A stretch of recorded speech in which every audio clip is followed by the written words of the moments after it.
সুপ্রিয় দর্শক, আসসালামু আলাইকুম। তো আজকে আপনারা গাভী গরু কেমন রেটে বিক্রি হচ্ছে সেই কথা আপনাদের জানাবো। ভাই আসসালামু আলাইকুম। ওয়ালাইকুম আসসালাম ভাই। ভাই কোথায় থেকে আসছেন আপনারা? আমরা চুয়াডাঙ্গা জেলা আলমডাঙ্গা থানা হাজবাগুন্দা গ্রাম।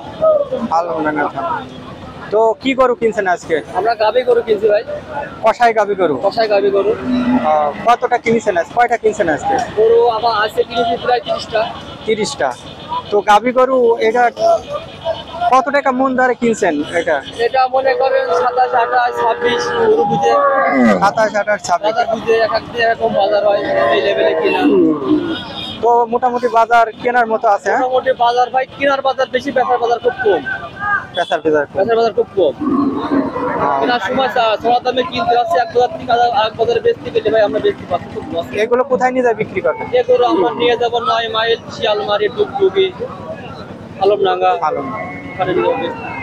এলাকাটা গোটা কিনেছি 1,10,000, এটা 95।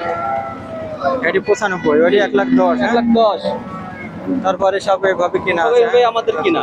ওটা 120, ওটা 130, 150, 80, 85 এমন সব কিনা। তাহলে তো গাভী করে যদি 26, 27 বিক্রি হয়, আগে করে তো তাহলে আরো অবশ্যই আরো বেশি হবে। একটা গরু এক এক মূল্য। আমরা কিনেছি দেখেন, এই যে কিনে যাচ্ছি যে 2000 লস হতে পারে, 5,000 লাভ হতে পারে। ওটা বলা ব্যবসায় লাভ লস তো অবশ্যই থাকবে, ঠিক আছে। এটা তো সবসময় যদি লাভই হতো তাহলে তো এই ব্যবসায় সবাই চলে আসে। অবশ্যই অবশ্যই অবশ্যই, ঠিক আছে।